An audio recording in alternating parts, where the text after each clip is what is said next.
Good morning student, welcome back to another video of civics chapter 2 understanding secularism. In this video we will discuss about exercise question and answer. Okay, so let's start. The question number 1 is list the different type of religious practice that you find in your neighborhood.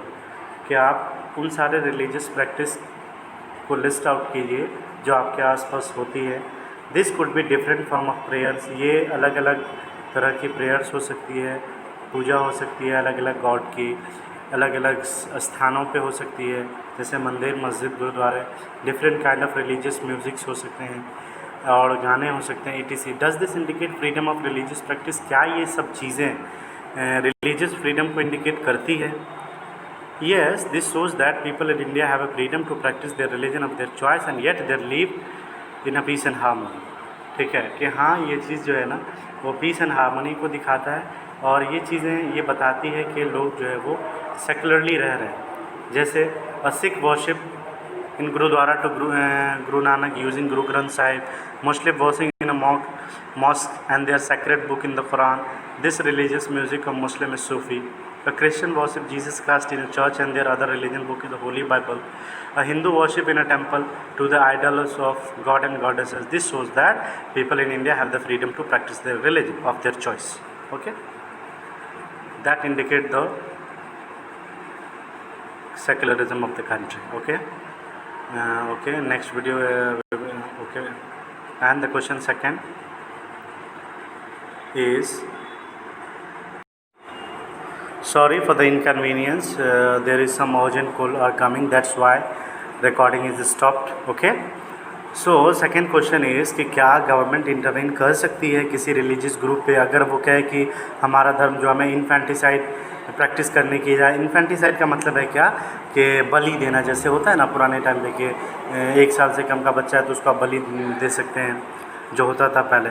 तो क्या अगर वो इस तरह के practice करेंगे तो क्या गवर्नमेंट उसको इंटरवेन कर सकती है, रोक सकती है? आप इसमें अपना आंसर दें और रीज़न दें. हाँ, गवर्नमेंट जो है इंटरवेन कर सकती है अगर कोई रिलीजियस ग्रुप कहता है कि इन्फेंटिसाइड को आप प्रैक्टिस करें. इनफैक्ट बोलते हैं 0 से 1 ईयर्स के बच्चे, जो इन्फेंटिसाइड यानी कि इन कैटेगरीज के बच्चे की यानी कि बलि देना इस टाइप का कुछ होता है. This is because the Indian constitution, ये इसलिए है क्योंकि इंडियन कॉन्स्टिट्यूशन क्लियरली कहता है कि government has right to intervene if there is threat to social harmony. कि अगर गवर्नमेंट ने क्लियरली ऐसा कहा है कि गवर्नमेंट को यह अधिकार है कि वो किसी भी चीज़ को रोक सकता है अगर सोशल हार्मनी के लिए वो ख़तरा है. और इन्फेंट की किलिंग्स करना एक क्राइम है और जुडिशरी एक ऐसी अथॉरिटी है जो कि पनिश भी कर सकती है उस पर्सन को, डेथ पेनाल्टी भी दे सकती है. और कोई अदर रिलीजन या पर्सन अगर इस तरह के क्राइम को कमिट करता है तो क्राइम ऑफ किलिंग्स. ठीक है. नेक्स्ट क्वेश्चन नंबर 3, आपको कुछ ऑब्जेक्टिव्स दिए हैं और आपको बताना है कि ये इम्पॉर्टेंट क्यों है और कुछ एग्जांपल्स देना है उसके वायलेशंस के और उसके ऑब्जेक्टिव क्या है, क्यों होता है इस तरह का वायलेशन. जैसे एक फर्स्ट पॉइंट है, one religion community does not dominate other. एक रिलीजियस कम्युनिटी दूसरे रिलीजियस कम्युनिटीज़ को डोमिनेट नहीं कर सकती. ये क्यों इम्पॉर्टेंट है और इसके ऑब्जेक्टिव्स क्या हैं? इसका आंसर है कि it is important because the constitutions give the right to religion freedom to all and if it is not provided, अगर ऐसा ना हो, there may be chance of riot and the disturbance of harmony in the country. इससे riots हो सकते हैं, country की जो हार्मनी है, शांति है, वो भंग हो सकती है. इसका ऑब्जेक्टिव ये है कि stopping the people of a particular religion to celebrate their festival. क्यों होता है ये? ऑब्जेक्टिव क्या है? एग्जाम्पल ऑफ वायलेशन, ये जैसे फॉर एग्जांपल मान लिया कि किसी को अपने फेस्टिवल को सेलिब्रेट करने से रोका जाए, इन द सेंस के कोई जुलूस निकल रहा है या कोई यात्रा निकल रही है उसको कोई रोक दे. ठीक है. या किसी भी तरह का डिस्टर्बेंस या इंटरवीन अगर कोई भी एक रिलीजन दूसरे रिलीजन्स को करते हैं तो ऐसा हो सकता है, तो जो कि गलत है, जिस पे गवर्नमेंट एक्शन ले सकती है. ओके. उसी तरह से दूसरा और तीसरा ऑब्जेक्टिव से आप इसको देख सकते हैं, इसके रीज़न जान सकते हैं, इसके ऑब्जेक्टिव. इसमें अगर आपको कोई डाउट हो आप पूछें क्योंकि क्वेश्चन बहुत लंबा है, वीडियो बहुत लॉन्ग हो जाएगा, इसलिए हम आपको आइडियाज़ दे रहे हैं पर क्वेश्चन का. Next question is look up the annual calendar of holiday in your school. कि आप अपने स्कूल के हॉलीडे की कैलेंडर्स देखिए कि साल में कितने दिन हॉलीडेज़ हैं. How many of them pertain to different religion. और वो कितना अलग अलग है, कौन कितनी कितनी धार्मिक छुट्टी है, कौन कौन से धर्म का है. What school this indicate. School इसको क्या बताना चाह रहा है? The annual calendar of our school mark holiday like Eid, which is celebrated by Muslim, Diwali, which is a Hindu festival, Christmas, which is celebrated by Christian and Guru Nanak, and Guru Nanak Jayanti, which is Sikh festival. This indicate that India is a secular country. ये किस चीज़ को दर्शाता है कि India जो है वो एक secular country है, where religious freedom is granted to its citizen and all religion are equally respected. कि यहाँ पे जो religious यानी कि धार्मिक आज़ादी है वो सबको मिलती है और सबकी उतनी ही रिस्पेक्ट होती है. इसीलिए हमें दिवाली पे भी छुट्टी मिलती है, ईद पे भी छुट्टी मिलती है, गुरु नानक जयंती पे भी छुट्टी मिलती है, ठीक है, क्रिसमस ईव पे भी छुट्टी मिलती है. तो ये हमारी सेकुलरिज्म को दिखाता है. Okay, next is find out some example of different views within the same religion. Some example of different with the same religion are, for example, Hindu worship different idol of God and goddess. Hindu में भी बहुत सारे लोग अलग अलग भगवान को, देवी देवताओं को मानते हैं. ठीक है, आप जानते होंगे, डिटेल बताने की ज़रूरत नहीं है. Muslim are divided into Shia and Sunni. Muslim में भी बेसिकली ब्रॉडली दो कैटेगरीज है, एक शिया की है, एक सुन्नी की है.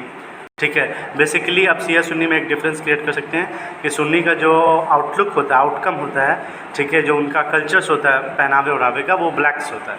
ज़्यादातर वो काले कपड़े पहनते हैं पूरा और बड़ी सी ऊंची टोपी लगाते हैं. ये एक सुन्नी का, शिया का है. और बाकी जो नॉन अदर्स है जो नॉर्मली ज़्यादातर वाइट कपड़ों में चिपकी हुई टोपीज़ है, ये एक आइडेंटिफिकेशन है शिया सुन्नी का. बेसिकली उसके आइडियोलॉजी थोड़े अलग अलग होते हैं, मानते दोनों एक ही गॉड के. लेकिन उसके बाद आते हैं follower of Lord Mahavir is called Jain. जो महावीर लॉर्ड्स को मानते हैं उनको जैन कहते हैं. जो बुद्धिस्ट फॉलोअर्स हैं उसमें भी दो कैटेगरीज के, एक महायान है, एक हिनयान है. एक महायान और एक हिनयान. ये बुद्धिस्ट में भी दो कैटेगरीज हैं. तो ये अलग अलग है, डिफरेंट विद सेम. एक ही रिलीजन में अलग अलग. सारे बुद्धिस्ट है, कुछ महायान है, कुछ हिनयान है. सारे जैन हैं, कुछ महावीर के मानने वाले हैं तो वो महायान कहलाते हैं. कुछ जो है कुछ मुस्लिम्स है जो शिया सुन्नी है, दोनों एक ही गॉड को मानते हैं. हिंदूज़ में भी है जो अलग अलग देवी देवताओं को पूजा करते हैं लेकिन मानते सारे देवी देवताओं को. तो ये next is Indian state both keep away from religion as well as intervene in this religion. This idea can be quite confusing. Discuss this once again in class using example for the chapter as well as those who are might have come with it. देखो इसमें क्या कह रहा है कि Indian state both keep away from religion as well as intervene in the religion. The Indian state both keep away from religion as well as intervention in religion because if a person with a majority religious group get the state power, he may use the power of discriminate the persecute on the people of other religion. ये कह रहा है कि हो सकता है democracy में कोई एक पर्टिकुलर रिलीजन्स का लोग जो है वो पावर में आ जाए, मंत्री मिनिस्टर्स बन जाए, तो ऐसा पॉसिबल है कि वो अपने रिलीजन के अलावा दूसरे रिलीजन के साथ डिस्क्रिमिनेशन कर सकते हैं. ठीक है, इसीलिए जो है ये मतलब रिलीजन इंटरवेंस नहीं है पॉलिटिक्स के अंदर. द मेजोरिटी में even deprive the minority of practice the religion. For example untouchability still exist in Hindi community. ये अनटचेबिलिटी को गवर्नमेंट ने बैन कर दिया लेकिन आज भी ये हिंदू कम्युनिटी में पाया जाता है. छुआछूत बहुत कम है लेकिन है. If the state power is handed over a person belonging to upper caste Hindu majority. अगर मान लो कि वो लोग जो अनटचेबिलिटीज़ को मानते हैं, ठीक है, मतलब टचेबिलिटीज़ को मानते हैं, छुआछूत को, ठीक है, अगर वो पावर में आ जाए तो ही में यूज़ एट इस weapon against the lower caste people. तो वो एज ए हथियार इसको इस्तेमाल कर सकते हैं लोअर क्लास पीपल पे, जो कि सही नहीं होता है नेशंस के लिए. Next is this power alongside highlight the need of peace. It says peace is never ending process. कि शांति जो है वो कभी ख़त्म होने वाला प्रोसेस नहीं है.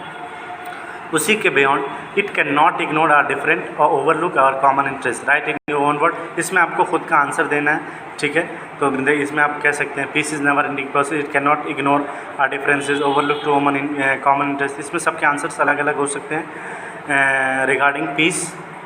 ओके, तो I hope you enjoyed it. If you have any doubt message me in the comment box. Have a nice day, goodbye. और जल्द से जल्द इसका शेयर करके ग्रुप पे सेंड करें. ओके.